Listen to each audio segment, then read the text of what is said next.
Hi everyone, welcome to our channel. మీలో fish పులుసు అంటే ఎంతమందికి ఇష్టమో, అందులో మామిడికాయ వేస్ట్ చేసిన ఫిష్ పులుసు అంటే ఎంతమందికి ఇష్టమో కామెంట్ చేయండి. ఈ వీడియోలో అయితే నేను మీకు మా అత్తయ్య చేసిన మామిడికాయ ఫిష్ పులుసు రెసిపీ చూపించబోతున్నాను. మన ఛానల్ని ఇంకా సబ్స్క్రైబ్ చేసుకోకుండా చూస్తున్న వాళ్ళు please to subscribe to our channel. ఇప్పుడైతే మనం రెసిపీలోకి వెళ్ళిపోదాం. అత్తయ్య అయితే కుక్కర్లో చేస్తున్నారు ఫిష్ పులుసు. మీరు నార్మల్ కడాయిలో కూడా చేసుకోవచ్చు. ఇక్కడైతే ఫస్ట్ కుక్కర్ పెట్టుకొని దాంట్లో ఆయిల్ వేసి ఫస్ట్ మెంతులు వేసుకోవాలి. మెంతులు బాగా వేగాక అందులో కొంచెం ఇంగువ వేసుకోవాలి. తర్వాత కరివేపాకు, అదంతా కూడా బాగా వేగిన తర్వాత 2 పచ్చిమిరపకాయలు అలానే ఉల్లిపాయ ముక్కలు వేసుకొని బాగా మగ్గనిచ్చుకోవాలి ఆయిల్లో.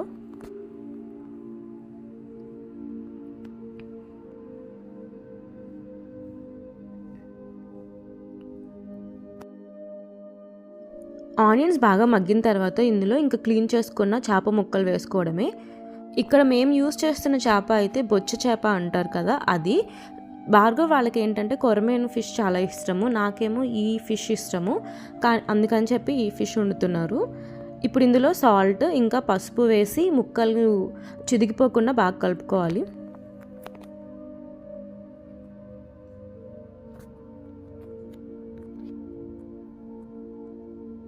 ఇందులోనే కొంచెం కారం, ఆల్రెడీ పచ్చిమిర్చి వేసాం కాబట్టి కారం చూసుకొని వేసుకోవాలి.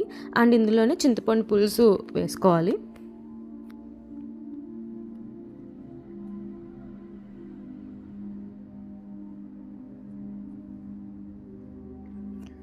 ఈ పులుసు అంతా బాగా కలుపుకొని ముక్కలకు పట్టేలాగా ఇప్పుడు ఇది కొంచెం ఉడకడం స్టార్ట్ అయ్యాక అందులో మామిడికాయ ముక్కలు వేసుకోవాలి. మామిడికాయ ముక్కలు వేస్తున్నాం కాబట్టి చింతపండు పులుసు చూసుకొని వేసుకోవాలి. ఇప్పుడు కుక్కర్ పెట్టుకొని ఒక 3 విజిల్స్ వరకు రానిచ్చుకోవాలి. తర్వాత ఆవిరంతా పోయిన తర్వాత కుక్కర్ మూత తీసి ఈ పులుసుని బాగా దగ్గరికి ఇగుర్చుకోవడమే.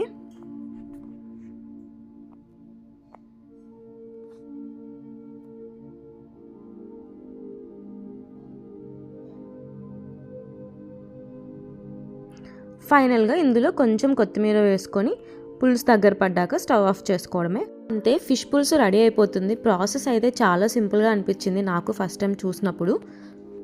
ఇంకా టేస్ట్ విషయానికి వస్తే ఎవరు కుక్ చేసినా కానీ ఇంట్లో టేస్ట్ చేసి చెప్పే పర్సన్ ఎవరో మీకు ఇప్పటికే తెలిసిపోయి ఉండొచ్చు నా వీడియోస్ మీరు చూస్తూ ఉన్నట్టయితే. ఇప్పుడు మీకు నేను భార్గవ్ ఎక్స్ప్రెషన్ చూపిస్తా.